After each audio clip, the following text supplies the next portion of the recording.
I don't think people understand how wild it is.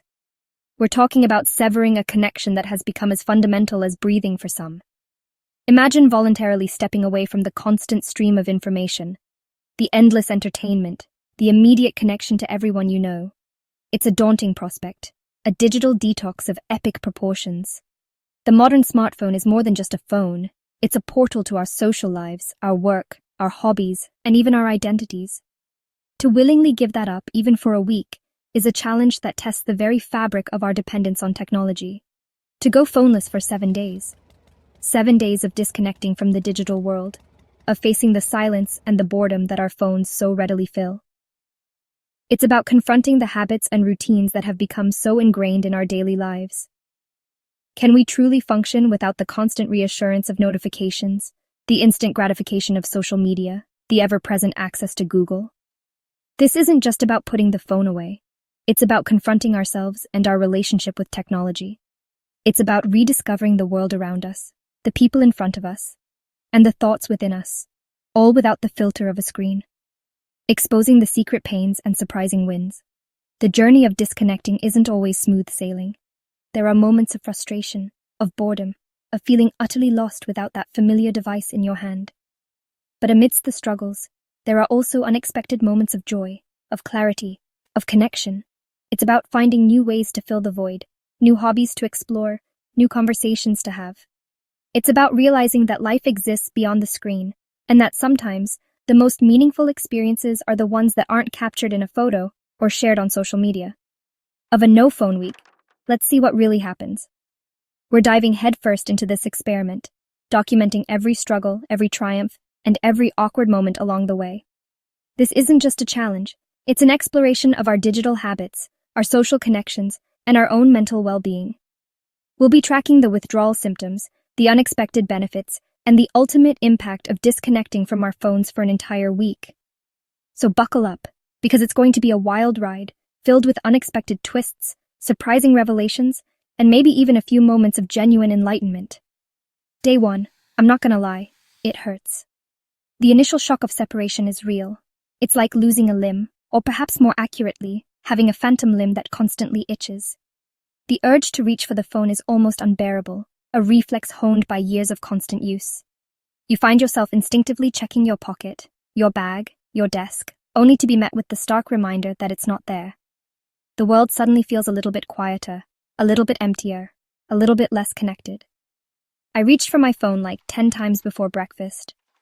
It's a Pavlovian response, triggered by the slightest hint of boredom or the faintest whisper of curiosity. The morning routine, once seamlessly integrated with the phone's alarm, newsfeed, and social media updates, now feels strangely incomplete. There's a void where the phone used to be, a gap in the schedule that needs to be filled. It's a stark reminder of how deeply ingrained our phones have become in our daily rituals, and how difficult it is to break free from those habits. I even tried to swipe up on my alarm clock. The muscle memory is strong, the ingrained habit almost impossible to resist. It's a testament to the power of repetition, the way our brains adapt to the constant interaction with our smartphones.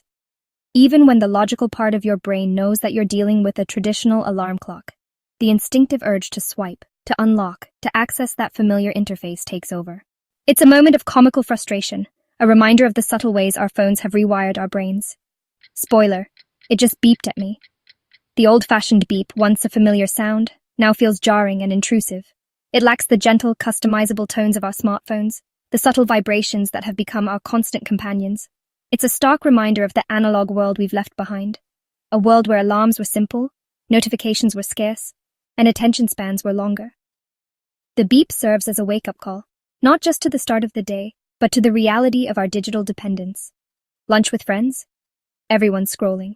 The social landscape has changed dramatically in the age of smartphones. What was once a time for genuine connection and face-to-face conversation has often devolved into a shared experience of digital distraction. Heads are bowed, thumbs are swiping, and the real world fades into the background. It's a common sight, a modern tableau of disconnected connection, where everyone is present but no one is truly engaged. I'm just sitting there, counting ceiling tiles. The awkwardness is palpable. Without the phone as a buffer, the silence becomes deafening, the lack of stimulation almost unbearable. you're forced to confront the reality of the situation, the fact that you're surrounded by people who are more engaged with their digital worlds than with the person sitting right in front of them. It's a moment of isolation, a reminder of the social cost of our constant connectivity. The ceiling tiles become a source of morbid fascination, a desperate attempt to fill the void and escape the discomfort. By day 3, things get weird. The initial shock has worn off, but the withdrawal symptoms linger. Boredom sets in, restlessness takes hold, and the mind starts to wander in strange and unexpected directions. You find yourself noticing things you never noticed before, engaging in activities you haven't done in years, and generally behaving in ways that might be considered slightly eccentric. It's a period of adjustment, a time of rediscovering forgotten interests and exploring new possibilities. I read in book. On paper. A relic from a bygone era, a physical book offers a tactile experience that no digital device can replicate. The weight of the pages in your hands, the smell of the paper, the act of turning each page, it's a sensory experience that engages the mind in a different way. Without the distractions of notifications and social media, you can truly immerse yourself in the story, allowing your imagination to run wild and your attention to focus on the words on the page. It's a welcome escape from the digital world, a chance to reconnect with the simple pleasure of reading. I also rediscovered my art skills. The creative spark, often dulled by the constant stimulation of the digital world, begins to flicker back to life. With time on your hands and a need to fill the void, you find yourself drawn to activities that you haven't engaged in for years. Drawing, painting, writing, playing music. These forgotten hobbies offer a sense of accomplishment and a creative outlet for pent-up energy. It's a reminder that there's more to life than scrolling through social media and consuming endless streams of content. Okay, skills is a stretch. The results may not be masterpieces, but the process is what matters. It's about embracing the imperfections, the mistakes, and the sheer joy of creating something with your own hands. It's a reminder that creativity is not about perfection, but about expression, about exploring your inner world and bringing it to life in a tangible way. The laughter that accompanies the less-than-perfect artwork is a sign of self-acceptance and a willingness to embrace the journey of rediscovery. I even tried talking to strangers.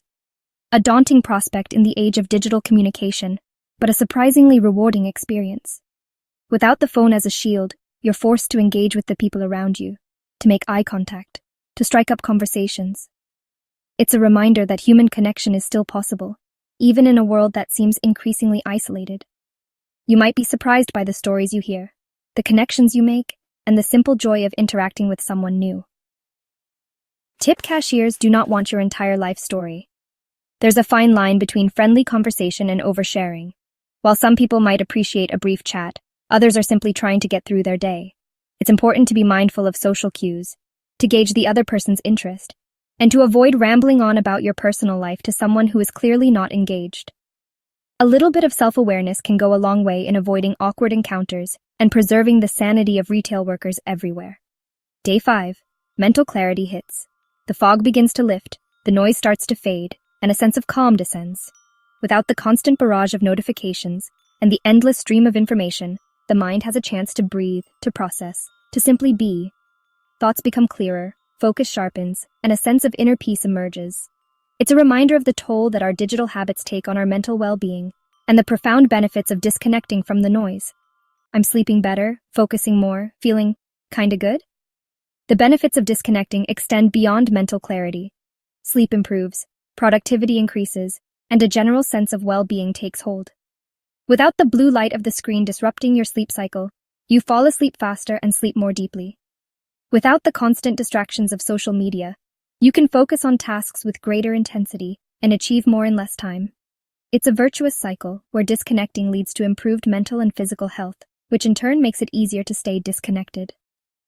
But I'd sell my soul for some fresh memes. The cravings are real.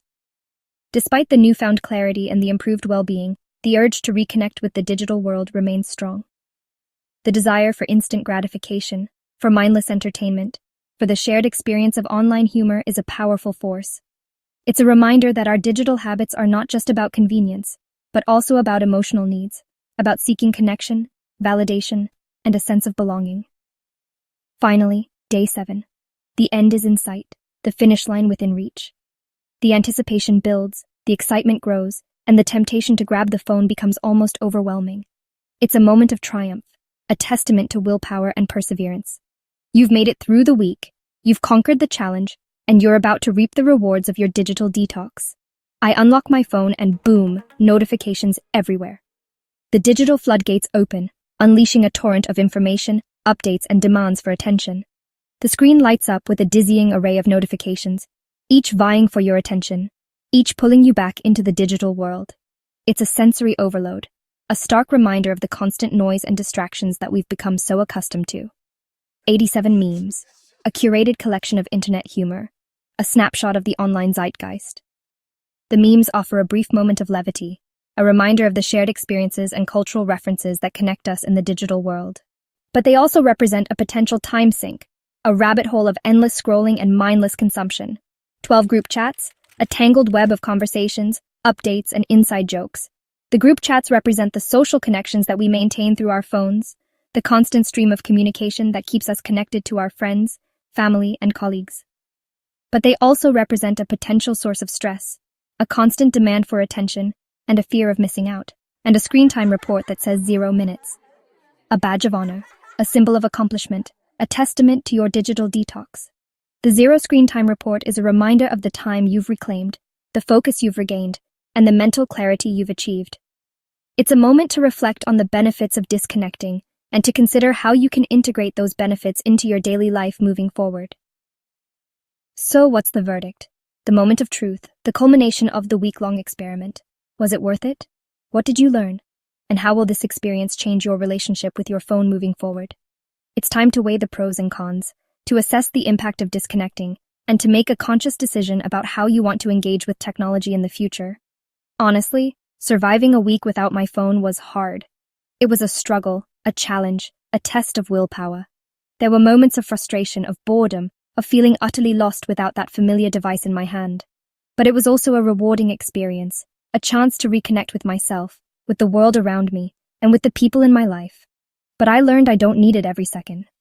The realization dawns, the understanding deepens, and a new perspective emerges. The phone is a tool, not a crutch, a convenience, not a necessity. It's a valuable resource, but it's not essential to our happiness, our well-being, or our ability to connect with the world. We can survive without it, we can thrive without it, and we can even discover new and unexpected joys in the process. Will I quit my phone forever? Lol, no. Let's be realistic. The phone is an integral part of modern life, a tool that we rely on for communication, information, and entertainment. To completely abandon it would be impractical, if not impossible. But that doesn't mean we have to be slaves to our devices, constantly tethered to the digital world. But maybe a little distance isn't so bad. Moderation is key. A healthy relationship with technology is about finding a balance, about using our phones intentionally and mindfully, rather than allowing them to control our lives. It's about setting boundaries, creating digital-free zones, and prioritizing real-world connections over virtual interactions. Now, could you survive a week without your phone? It's a question worth pondering, a challenge worth considering. Are you brave enough to disconnect? To face the silence? To rediscover the world beyond the screen? Are you willing to confront your digital habits and to explore the possibility of a more balanced and fulfilling life? Drop a comment, no chance, or bring it on. Let us know your thoughts, your fears, and your aspirations. Are you a digital addict who can't imagine life without your phone? Or are you a tech-savvy minimalist who embraces the freedom of disconnecting? Share your experiences, your insights, and your challenges in the comments below. And smash that like and subscribe for more wild challenges. If you enjoyed this video, if you found it inspiring, or if you simply want to support our channel, please give us a thumbs up and subscribe for more content.